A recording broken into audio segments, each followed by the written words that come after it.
네, 제21대 대통령 선거가 20일 앞으로 다가왔습니다. 그래서 오늘부터는 뉴스프라임에서요.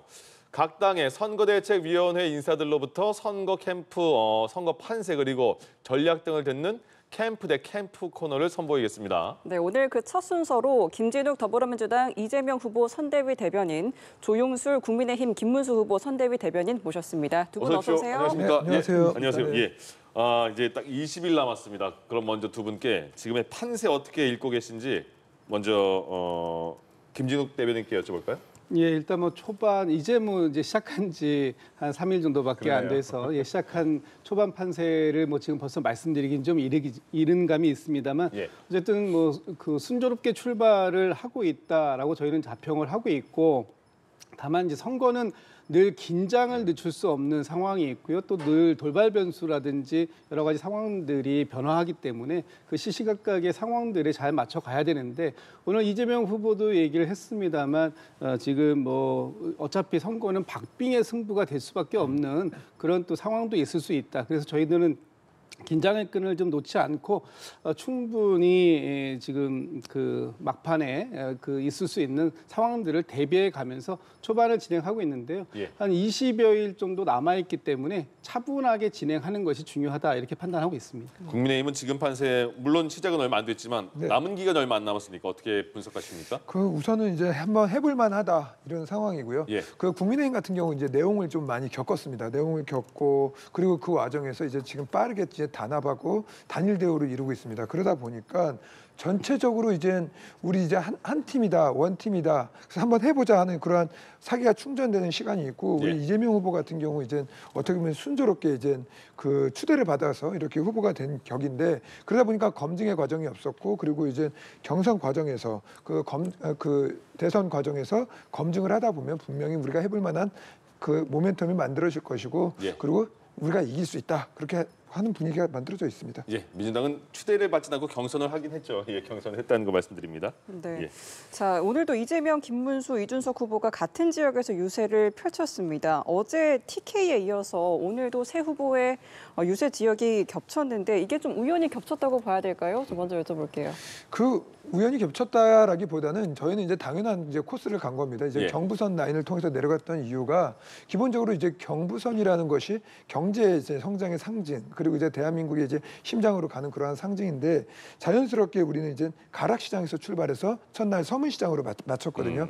이게 김문수 후보가 지금까지 주장했던 그 낮은 곳에서 더 뜨겁게, 그리고 밥상 물가 한번 잡아보겠다, 그리고 보일러공으로 시작해서 진짜 노동자 출신의 대선 주자, 그러다 보니까 이제 노동 현장도 이제 가서 이제 노총도 만나고 그런 모습들을 보였던 것이죠.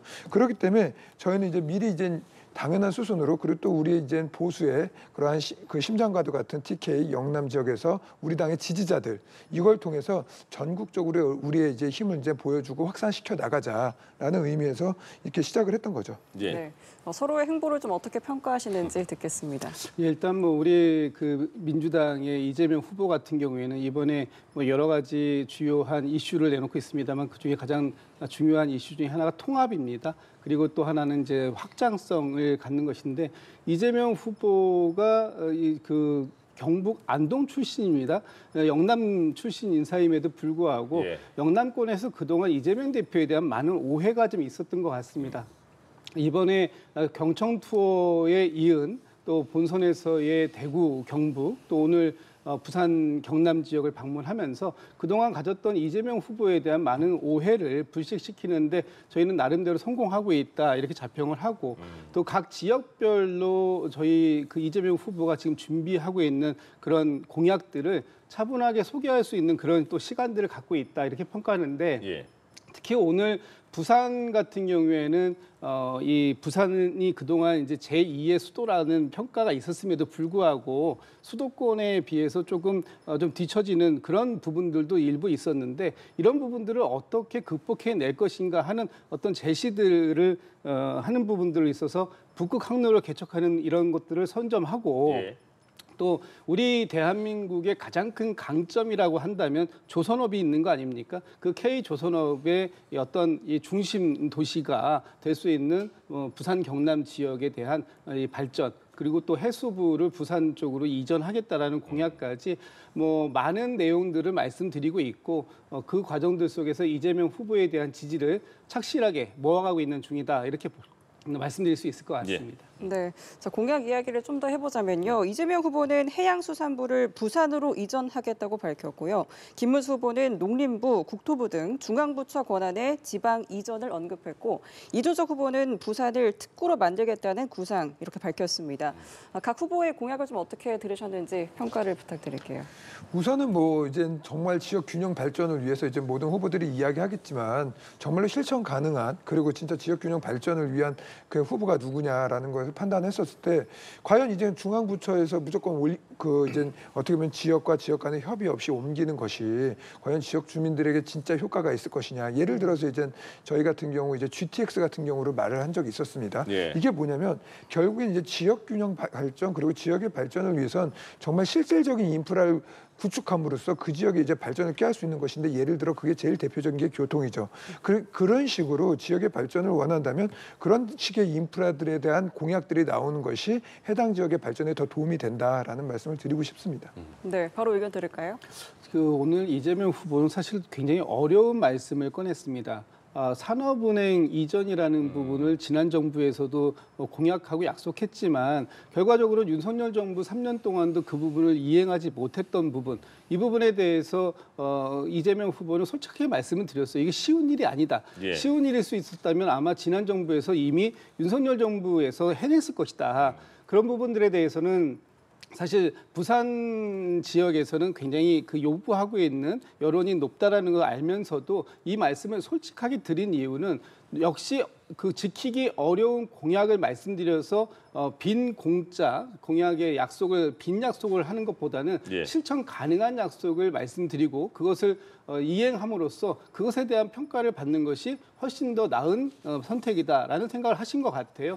그래서 이 어려운 얘기지만 산업은행을 이전시키는 것보다는 현실적으로 이 해양수산의 중심 도시라고 하는 부산의 해수부를 이전함으로써 이 모든 이 그 해양수산에 대한 어떤 이 집중도를 부산에서 높여서 이 부산 경남 지역의 발전을 이끌어내는데 조금 더 그 보탬이 될 수 있는 그런 현실적인 공약을 말씀드렸다. 그런 측면에서 보면 오늘 이재명 후보의 공약은 상당히 뭐 저희 입장에서 볼 땐 충분히 어필할 수 있는, 소구할 수 있는 그런 공약을 말씀드린 게 아닌가 싶습니다. 예. 이재명 후보가 오늘 부산 서면 유세에서 이렇게 말했습니다. 국민의힘을 향해서 1번 당원의 내란 행위 때문에 치러지는 실질적인 보궐선거 아니냐. 그러니까 양심이 있으면 국민의힘 후보를 내지 말아야 하는 거 아니냐. 그리고 군사 쿠데타의 수괴 윤석열 전 대통령을 제명해야 한다. 이렇게까지 말했습니다. 어떻게 받아들이십니까? 우선은 거꾸로 되묻고 싶습니다. 예. 어떻게 보면 이제 민주당 같은 경우 이제 당원 당규까지 바꿔가면서 이제 기소가 됐고 그리고 1심, 2심 그리고 대법원에서 파기환송이 된 후보를 이제 낸 정당 아닙니까? 예. 과연 그거에 있어서 과연 정당성을 갖고 있냐라는 말씀을 여쭤보고 싶고요. 실제로 이제 이재명의 이제 민주당 같은 경우 의회의 다수를 차지하면서 어떻게 보면 의회 독재했다는 그런 비판들을 많이 받고 있고 예. 그리고 또한 오늘 조희대 특검법 이제 상정하면서 사법부 흔들기는 수시로 있었던 일이었죠. 그리고 또 줄탄핵 통해서 정부 마비 실제로 해놓고 이제 한 발 더 나가서 이제 정부까지도 이제 장악하겠다라는 입장이고 예. 그렇다면 심지어 또 우리는 또 이재명의 파기환송을 앞두고 있기 때문에 다시 한번 또 선거를 해야 되는 상황 이런 것들에 직면해 있다면 과연 어떤 사람이 진짜 어떤 집단이 진짜 내란 세력이고 예. 어떠한 집단이 정말로 대한민국의 헌정을 흔드는지 국민들이 저는 판단할 수 있다고 생각을 합니다.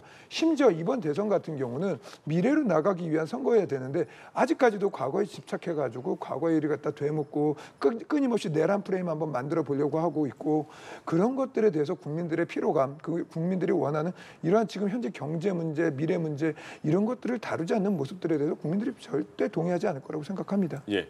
여기 바로 앞에 계시니까요. 저를 통해서 물어보지 않으셔도 됩니다. 직접 물어보셔도 됩니다. 알겠습니다. 대답 좀 해주시죠. 예, 저 이번 이 대선이 왜 치러졌는가 하는 근본적인 문제에 대한 문제 제기라고 말씀드릴 수 있습니다. 예. 지난 12.3 비상계엄의 내란 사태 이것이 과거의 일입니까? 여전히 끝나지 않은 일이다. 이 12.3 비상계엄 사태로 인해서 윤석열 전 대통령이 파면당해서 생긴 이번 그 대선이 약간 정치적으로 보면 재보궐선거의 성격이 있는 거 아닙니까? 이 성격에 대해서 이 선거에 대한 책임 누구에게 있습니까? 국민의힘에 있는 그 1호 당원이라고 하는 윤석열 전 대통령에게 있는 거 아닙니까? 그 지점을 명확하게 말씀 주신 거다 이렇게 생각하고요. 예. 오늘 그 가만히 들어보니까 김은수 후보께서 민주당에 대해서 계속해서 독재라는 표현을 여러 차례 쓰시더라고요. 과연 이런 표현을 저희 민주당에게 쓰실 수 있는 자격이 있으신가라고 제가 좀 되묻고 싶습니다. 첫 번째, 김은수 후보 얼마 전까지 지난 주말까지 후보 등록도 못 하실 뻔했습니다. 단일화라는 미명 아래에 후보 교체, 후보 강탈을 당하실 뻔했다가 당원들에 의해서 진압당한 거 아닙니까? 그 과정이 과연 민주적인 절차에 의해서 선출된 최종적인 후보를 그런 식으로 하룻밤 사이에 새벽에 후보를 끌어내리려고 하는 시도가 있었던 국민의힘, 이것이 정말 민주적 정당 맞습니까? 그 부분은 하나하고 예. 또 한 가지는 지난 12.3 비상계엄 관련된 부분입니다. 비상계엄이라는 것이 무엇입니까? 민주주의에서 대통령의 권한 밖에 있던 행위를 했기 때문에 헌법재판소에서 위헌적이고 위법적이다는 판결을 내려서 결국 윤석열 전 대통령을 파면에 이르게까지 하는 상황이 있었지 않습니까? 이 민주주의, 헌정 질서를 파괴했던 그런 세력들, 그 국민의힘의 1호 당원이라고 하는 윤석열 전 대통령에 대해서 여전히 아무런 행위도 하지 못하고 윤석열 전 대통령의 어떤 그 입장만 기다리고 있는 이런 국민의힘이 과연 민주당을 비판하실 자격이 있는가? 저는 되묻지 않을 수 없다 이렇게 말씀드립니다. 예. 네. 자, 한편 일각에서는 윤석열 전 대통령의 자진 탈당 가능성을 두고 술렁였는데요. 이에 대해서 김문수 후보는 대통령께서 잘 판단하실 것으로 생각하고 있다라고 말했습니다. 이르면 오늘 결단이 나올 수도 있다는 전망도 있었는데 지금 흐름은 어떻게 보세요? 실제로 그 부분에 대해서 이제 김문수 후보도 이제 입장을 밝혔듯이 그 대통령의 이제 판단을 존중하겠다는 그 말 그 워딩대로 그냥 우리가 받아들이면 될 것 같고요. 그 누차했던 말이 이제 윤석열 대통령의 경우 이제는 과오가 다 있는데 그 이제 잘한 부분, 못한 부분 다 있지만 그거 다 전부 다 이제 국민의힘이 이제 안고 가야 될 그러한 이제 책임감을 가져야 된다는 입장을 꾸준히 밝혔습니다. 그렇기 때문에 우리가 이제 대통령에 대해서 강제로 어떻게 해라 이렇게 말씀을 드리는 것은 좀 이제 맞지 않다라고 생각을 하고 있고 그와 반면 또 이제 김용태 위원장 같은 경우 이제 그런 다른 말씀도 하셨지만 예. 그게 근본적으로 이제 우리 당내 이제 민주주의가 작동을 하면서 건전한 토론의 과정이라고 생각을 합니다. 물론 이제 선거 과정에 있어서는 그 최후의 이제 선택과 이제 결심은 이제 후보의 몫이지만 기본적으로 후보의 몫에 맞춰서 지금은 우리가 이제 대통령의 판단을 존중하는 시간이 아닐까라는 생각을 하고요. 예. 이러한 민주적 과정들을 한번 지켜보시면 좋을 것 같습니다. 그런데 그 김용태 비대위원장 겸 선대위원장이잖아요, 지금. 맞습니다. 근데 김용태 비대위원장과 김문수 후보 간의 그 윤석열 전 대통령을 대하는 모습은 다른 것 같은데요. 네, 예. 분명히 이제 나오는 메시지에 있어서도 이제 다른 부분들이 분명히 있죠. 예. 하지만 이제 그게 아까 방금 말씀드렸던 것 같이 당내 이제 건전한 민주주의의 토론인 겁니다. 다시 말해서 우리 당에는 이제 그러한 이제 김용태 이제 위원장과 비슷한 의견을 갖는 분들도 계시고 물론 김문수 후보와 의견을 비슷하게 갖는 분들도 계시지만 이게 뭐냐면 건전한 민주정당이라면 이러한 다른 목소리들을 갖다가 한 공간에서 담아낼 수 있는 것. 예. 이것이 이제 민주정당의 모습이라고 생각을 하고 그리고 후보는 그 내용들을 잘 받들고 생각해서 국민의 의사에 맞춰서 최종적인 판단을 해야 된다. 예. 그리고 지금은 우선은 대통령이 스스로 이제 판단해야 될 시간이다라고 이제 생각하고 있습니다. 네, 지금 이 흐름 어떻게 보시는지와 함께 윤석열 전 대통령이 자진 탈당할 가능성 어떻게 보세요? 지금 국민의힘에서 이렇게 우왕좌왕하는 모습을 보이고서 과연 국민들께 우리 국민의힘의 그 김문수 후보에게 표를 주십시다 이렇게 말씀하실 수 있을까 저는 의문스럽습니다. 일단 윤석열 전 대통령은 위헌적이고 위법적인 비상계엄을 했다는 이유로 헌법재판소로부터 파면 조치를 당했던 사람 아닙니까? 예. 그렇다면 국민의힘에서 1호 당원이라고 감싸할 게 아니라 오히려 빠르게 제명하고 출당해야 되는 거 아니었을까요? 그런데 그런 방법들을 지난 5개월 동안 전혀 이뤄내지 못하고 있고 윤석열 전 대통령의 처분만을 기다리는 듯한 모습을 보여왔기 때문에 윤석열 전 대통령의 이 비상계엄을 옹호하고 탄핵을 반대했던 내란 동조 세력이다 이런 비판을 받고 있는 겁니다. 지금도 마찬가지예요. 윤석열 전 대통령이 자진 탈당을 기대하는데 그렇다면 윤석열 전 대통령이 탈당하지 않는다면 그 부분에 대해서 여전히 그냥 본인의 판단이니까라는 이름으로 안고 가실 겁니까? 그렇게 해서 정말 탄핵의 강을 건너갈 수 있는 겁니까? 마치 지금 국민들께서 윤석열 전 대통령이 어떻게 시해를 내려주시는지를 기다렸다가 그 부분에 대해서 그냥 우리는 따르면 된다 이런 식인데 지금 이 부분에 대해서 민주당만 이렇게 비판하고 있는 건 아니잖아요. 국민의힘 안에 있는 인사들, 특히 한동훈 전 대표라든지 아니면은 이번에 경선을 치렀던 안철수 후보라든지 이런 분들도 역시 똑같이 요구를 하고 있지 않습니까? 예. 윤석열 전 대통령과의 결연이 없이 이 과정 속에서 어떻게 국민들께 나가서 표를 호소할 수 있겠는가 하는 부분이 국민의힘 안에서도 있다면 빠르게 정리해야 되는 것이고 그것이 김용태 비대위원장 지명자가 내일 인준을 받아서 비대위원장이 된다고 해서 김용태 비대위원장 개인의 한 사람만의 의지만으로도 가능할 것 같지 않아서 예. 저는 어떻게 될지 모르겠습니다. 윤석열 전 대통령이 본인이 결단하는 모습으로 그렇게 나갈지 모르겠습니다만 그렇게 한다고 하더라도 이 부분에 대한 용서가 안 될 것 같고요. 또 출당을 시키지 못하는 이유가 결과적으로 보면 보수 지지층, 특히 윤석열 전 대통령을 지지하는 사람들에게 미운 그 표가 분열될까 봐 그것을 두려워하는 그런 모습을 보이고 있는 것 이런 것들을 다 국민들께서 지켜보고 계시다. 저는 그렇게 말씀드리고 싶습니다. 예. 반론이 있으시면 제 질문과 함께 말씀해 주시면 될 것 같은데요. 뭐냐면 김문수 후보가 직접 지명한 90년생 김용태 비대위원장도 윤석열 전 대통령과의 그 관계 설정을 제안을 한 것 같고 본인은 그렇게 사과의 말을 했고 대외적으로. 근데 김문수 후보는 아직 거기까지는 안 간 것 같잖아요. 근데 보니까 석동현 변호사가 윤석열 전 대통령의 40년 지기로 알려져 있죠. 그리고 탄핵 전국에서 윤석열 대통령 변호인을 했습니다. 그 대변인 역할을 했는데 김문수 캠프에 들어왔습니다. 시민소통위원장인가요? 그렇죠. 예. 예, 근데 네네. 이 부분이 그러면 지금까지 당내에서도 나오는 말, 비대위원장도 나오는 말, 윤석열 전 대통령과 거리감을 둬야 되고 출당이라는 얘기도 나오는데 이 분을 당에 영입한 거는 어떻게 해석해야 될까요? 우선 이제 윤석열 대통령에 대한 이제 프레임에서 벗어나서 예. 제가 그 현장에 있었습니다. 이제 김문수 후보, 이제 김용태 이제 내정자이던 시절 그리고 네. 이제 권성동 이제 대표 거기서 이런 얘기를 했었거든요. 김용태 이제 위원장이 저는 이제 분명히 이제 후보님하고 다른 목소리도 낼 수 있고 후보님이 이제 반대할 수도 있다라는 취지로 말을 했고 예. 그렇기 때문에 이제 당신을 나는 이제 천거하고 추천하고 싶은 것이다. 그게 이제 당내 민주주의고 그게 이제 건전하게 당의 변화와 혁신을 추구하는 길이다라는 상황을 말씀을 드리고 그게 그래서 우리가 건전한 민주적 토론을 하고 있다는 말씀을 드리고 싶고요. 예. 실제로 이제 우리 같은 경우 이제 석동현 변호사에 대한 문제가 이제 갑자기 부각이 됐는데 그거하고 관계없이 우리 저희 선대위에 보면은 한동훈 캠프에서 이제 핵심적인 역할을 하셨던 분 그리고 이제 한덕수, 홍준표, 나경원 등등 모든 분들 그 캠프에서 핵심이 됐던 분들이 다 와서 활동을 하고 있습니다. 예. 다시 말해서 다른 의견을 가졌고 치열한 다툼도 했었고 치열한 논쟁도 했지만 결국에는 오늘 보십시오. 이재명 후보의 공직선거법 부분이 파기환송돼서 문제가 될 것 같으니까 어떤 일이 있었습니까? 법을 바꾸려고 하고 있지 않습니까? 예. 그리고 조희대 대법관을 갖다 탄핵하려고 말하는 특검을 이제 추진하고 있지 않습니까? 이게 뭐냐면 일련의 과정들을 봤을 때 국민들이 바라볼 때는 이런 거죠.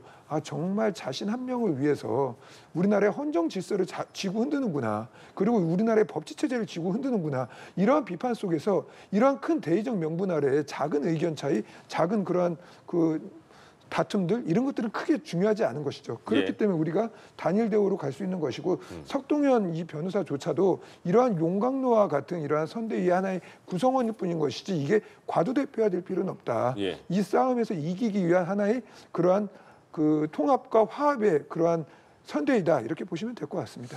석동현 변호사의 합류가 통합과 화합의 선대위다. 저는 그렇게 말씀을 주시는 건 좀 아닌 것 같아요. 왜냐하면 이게 다른 경쟁 후보들과 경선에서 함께 경쟁했던 후보들의 캠프에 계셨던 분이 자연스럽게 김문수 후보의 캠프 선대위로 합류하는 것과는 성격이 완전히 다른 겁니다. 석동현 변호사가 어떤 분입니까? 그 윤석열 전 대통령이 헌법재판소에서 탄핵 심판을 받을 때 무죄를 주장하면서 기각 또는 각하가 되어야 된다고 주장하셨던 변호인단이에요.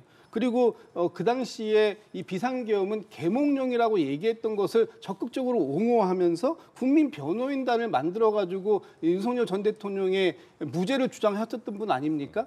이런 분을 지금 선대위로 영입을 했다라는 뜻은 당시에 이분이 주장했던 윤석열 전 대통령의 비상계엄은 옳았다라는 주장을 그대로 수용한 것에 불과하다. 그렇다면 이런 인사들이 참여했다라는 것은 김문수 후보 역시 비상계엄 내란을 옹호한다. 또 윤석열 전 대통령의 파면에 대해서 반대한다라는 뜻을 명확하게 한 것이고 지금 김문수 후보가 윤석열 전 대통령의 지지를 받는 후보라는 것을 만천하에 공개적으로 알리는 그런 인사라고 저희는 볼 수밖에 없기 때문에 이렇게 되면 김문수 후보와 윤석열 전 대통령이 만약에 탈당을 한다 하더라도 윤석열 대통령은 김문수 후보의 뒷배경이 될 수밖에 없는 그런 상황이다라는 점을 지적할 수밖에 없는 그런 지금 인사를 했다라고 판단하고 있습니다. 예. 네.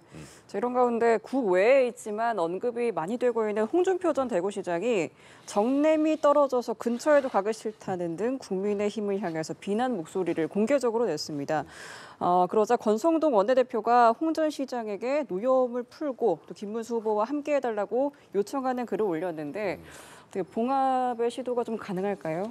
저는 역시 이제 홍준표다라는 생각이 들어요. 항상 이제 보면은 직설적인 화법을 많이 쓰시는데 그 이제 홍준표 후보가 이제 홍준표 전 시장이 떠나는 그날까지 이제 김문수 후보의 그러한 그 적법한 후보라는 메시지 그리고 엄청난 이제 지원 사격들을 많이 했었습니다. 그렇죠. 예. 이것은 뭐냐면 김문수 후보하고 실제로 함께했고 그리고 소통도 많이 했었습니다. 이제 뭐 하루에도 몇십 분씩 거의 매일같이 통화하면서 많은 의견들도 청취했고 그분의 철학 그리고 방향성 이런 것들을 했기 때문에 당연히 이제 그분 같은 경우는 저희는 같이 하는 이제 선대위원장과 같은 존재다라고 생각을 하고 있고 그리고 이제 이게 효과 여부를 떠나서 이제 당의 이제 대표되는 자리에 있는 분은 당연히 그렇게 말씀을 드리고 같이 함께 해주십사 하는 게 사람의 도리다라고 생각을 하고 있고요. 예. 홍 전 시장 같은 경우 이제 광역자치단체장도 2번 하셨고 의원도 여러 번 했고 당 대표도 하셨던 분인데 다시 말해서 이거는 우리가 우리 당의 쇄신을 잘해서 그분이 다시 당으로 금이환영할 수 있게끔 우리가 만드는 그러한 자구적인 노력을 해야 된다. 예. 그리고 홍 시장이 이렇게 따끔한 질책을 한 것 같이